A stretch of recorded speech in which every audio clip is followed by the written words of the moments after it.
So with the recent balance patch in Guild Wars 2 on the 11th of February, we got some nice changes for PvE. And today I want to take a look at my offensive support tier list from a while ago, and I want to update every single build that was affected by the balance patch. If you want a detailed explanation why I put a special build in a special tier, be sure to check out the old video as well. I will only go over the changes now, so what classes actually change in tiers. There are a lot of numbers changes regarding how much DPS builds do, but I also want to include here how much utility they bring, because some things, for example Spectre, got actually somewhat of a rework, so that's why I take that into account as well. Without much further ado, let's jump right in. So the biggest thing that I find is very interesting is that the Herald that I put into S tier was nerfed quite a bit. So now you still have access to a lot of boons, you still have access to a lot of CC, but your damage is way lower than every other quickness DPS build. So you're by far the lowest quickness DPS build from terms of damage. So if you and your party can upkeep boons without having a Herald, I would say you should go for a different build and not go for Herald anymore. And that's why I would say Herald is still very good at carrying groups that have low boon uptime, but for me I would say it is somewhat a bad choice to go for Herald in a group that is somewhat mediocre, because typically if you can upkeep boons, Herald is not needed. So you will lose a lot of DPS by doing that. Before the patch it was more like, okay, you don't lose anything for doing that and then you would be good, but now you lose quite a bit of DPS in comparison to other builds. So I would say Herald for me goes in low S tier or maybe even in high A tier. I will now put it in high A tier just because I think I want to make clear that there are other builds that can do almost the same and do more DPS. So that's why I put it here. Next up we have Tempest. Tempest I put very highly because we could play Scepter, Fresh Air, Alacrity Tempest, and now we can't, or we can still do, but it's not that good anymore. So I would say Tempest falls at least one tier just because of the big damage nerf to this build.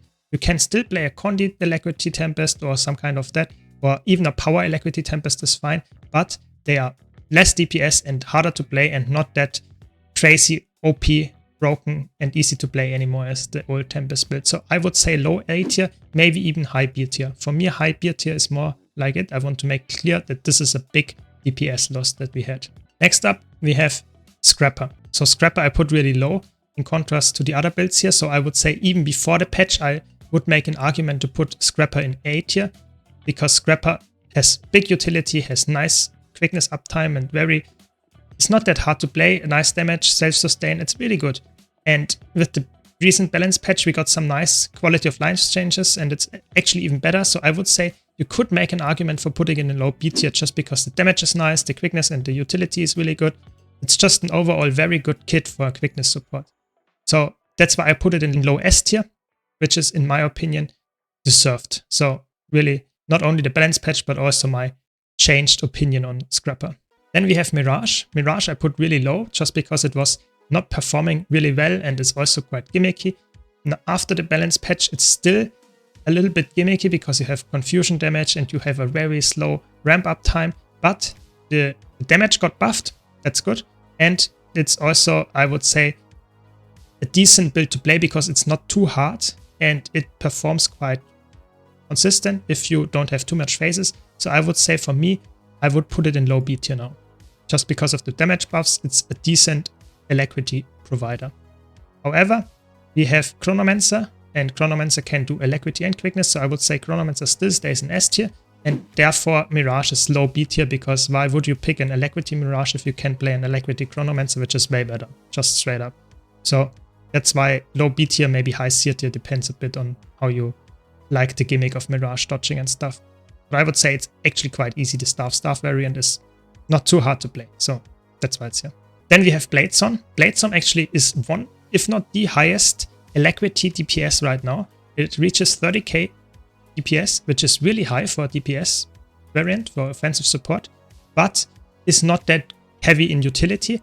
It's okay in that sense, because if you bring a lot of DPS, typically that can counteract the loss of utility if you know what you're doing. So I would say it's B tier for me as well.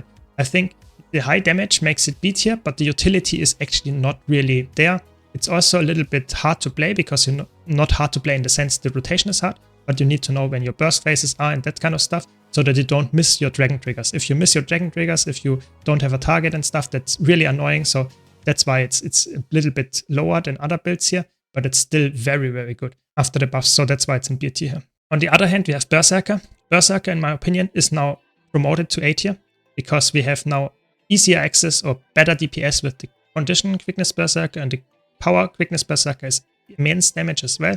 It's very spammy, so if you don't like that, that's the reason to put it lower. But in my opinion, it's quite nice what it can provide. It can also bring up some CC, and the Condi variant is also quite, let's say, ranged. So that's very nice. So I would say that's why I would put it in A tier here.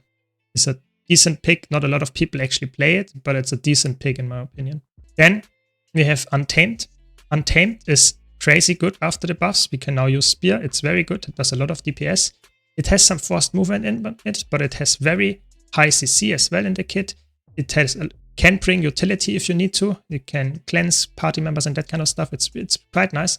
So I would say it's high A tier, if not low S tier. So Untamed is a very underrated build when it comes to quickness DPS, just because it's actually not that hard to play. It has some forced movement in it. It can make it a little bit annoying, but it is very nice on the DPS side and nice utility. So I would say perfect argument for S tier. You could also put it in A tier. Both of this just fine. I think it's somewhat similar to Catalyst. It provides nice damage and has nice utility in the kit, but yeah, it's not as good as, for example, Scorch or Chronomancer, I would say, in the overall performance. And lastly, what changed is Spectre. Spectre got a big rework, like I mentioned previously, and this made it so that Spectre, in my opinion, deserves for sure a spot in A tier, just because it's now very capable of helping your party, just with all the baked-in lenses, barrier, access to boons. It's very good, and the damage is also not to be underestimated, so definitely in A tier. So I would say the gap between S and A tier is way smaller now, so you could make arguments for mix and matching those whenever you need to, just because there is not a big gap anymore. I would say the only reason why I would put Scorch so high is because it's very easy and has a lot of nice access to barrier and cleansing into the rotation and stuff, and is very flexible in that, so for progression groups and stuff. And Chronomancer I would put so highly because all the utility skills that you can bring are so flexible. So you're very flexible and still deal a lot of DPS. So that's why those are there high. And Scrapper is somewhat similar to Chronomancer. The A tier builds are more like they have nice damage and also bring nice utility. I would say you could make an argument for putting Spectre actually really highly just after the buffs, because it's actually crazy how easy it is to perform very well on it because you have so much utility in your kit. The damage is a little bit lower than others, but that's fine. B tier build, don't get me wrong, you can still play them. They have very nice damage, especially Renegade and Harbinger and even Condi Mechanist. They are really high damage. Also Power, Alacrity, Bladesworn, they are really high damage, but they are a little bit lackluster in utility. That's why they are in B tier. And the C tier builds, they can provide it, but they are not as good and somewhat gimmicky, forced movement, and I would say Condi, DPS, Elec. Druid is not really that strong outside of a fringe scenario. And let me know your comments on this tier list if you have any takes that I missed here. I hope you found this quick tier list helpful. If you did, be sure to leave a like and subscribe for more content like this. And thanks to my supporters on Twitch, Patreon and YouTube. Thanks Lane, thanks Malice, and I hope to see you all in the next video.